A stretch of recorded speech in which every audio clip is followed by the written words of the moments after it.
রাজবাড়ী জেলা কারাগার। গত সেপ্টেম্বরে কারাগারের প্রধান ফটকে মাদক কেনাবেচার সময় আশরাফুজ্জামান ওরফে আরিফ নামে একজনকে আটক করে গোয়েন্দা পুলিশ। তার কাছ থেকে ৩২০ পিস ইয়াবা জব্দ করা হয়। পুলিশ বলছে আশরাফুজ্জামান মাদক ব্যবসায় জড়িত।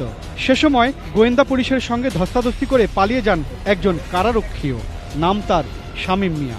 এ দুজনের বিরুদ্ধে মাদকদ্রব্য নিয়ন্ত্রণ আইনে মামলাও হয়েছে।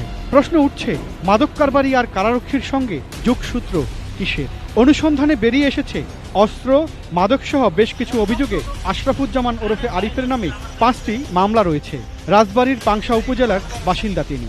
একসময় কারাগারে থাকা অবস্থায় কারারক্ষী শামীমের সঙ্গে তার সখ্যতা গড়ে ওঠে। কয়েক মাস আগে তিনি জেল থেকে জামিনে মুক্তি পান। কারাগারের সামনে থেকে পালিয়ে যাওয়া কারারক্ষী শামীম মিয়া তার নিজ কর্মস্থলে আর যোগ দিতে পারেননি। তাকে গ্রেপ্তার করেছে পুলিশ। অভিযোগ, মাদক কারবারে জড়িত কারারক্ষী শামীম। জানতে পারি ২-৩ দিন পরে আমরা জানতে পারি যে ওই শামীম বেড়াডাঙ্গাতে অবস্থান করতেছে। সেই সম্মতির ভিত্তিতে আমরা শামীমকে, পলাতক আসামি শামীমকে বেড়াডাঙ্গা থেকে গ্রেপ্তার করে তাকে বিজ্ঞত প্রদান করি। বর্তমানে সে জেলখানায় আটক আছে এবং মামলা তদন্তাধীন আছে। আমরা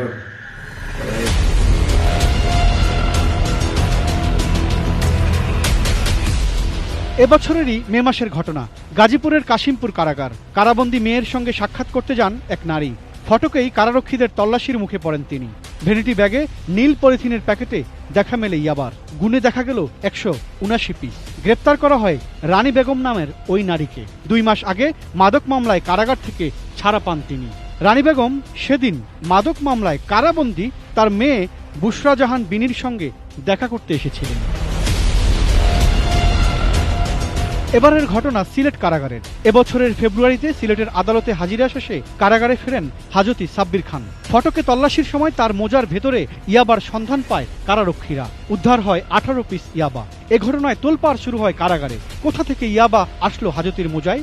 অনুসন্ধানে বেরিয়ে আসে আদালত প্রাঙ্গণ থেকেই এই ইয়াবা সরবরাহ করা হয় তার কাছে। তার নামে মামলা হয় জালালাবাদ থানায়। ৬ মামলার আসামি সাব্বির মাদক কারবারিদের মাধ্যমে কারাগারের ভেতরেই ইয়াবার ব্যবসা করছিল বলে অভিযোগ।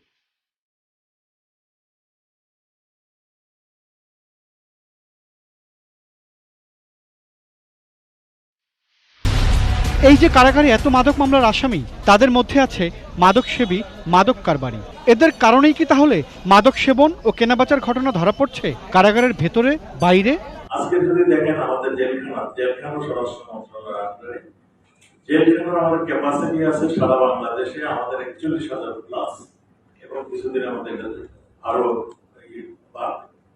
আমাদের ৮০,০০০ থেকে ১ লাখ মানে সব সময় আমাদের ডিগ্রি কিংবা হাজতে কিংবা হিসেবে থাকে। আর এর আমরা যদি ফিগারে বলি 60% হলো মাদক ব্যবসায়ী কিংবা মাদকের সাথে জড়িত এরা।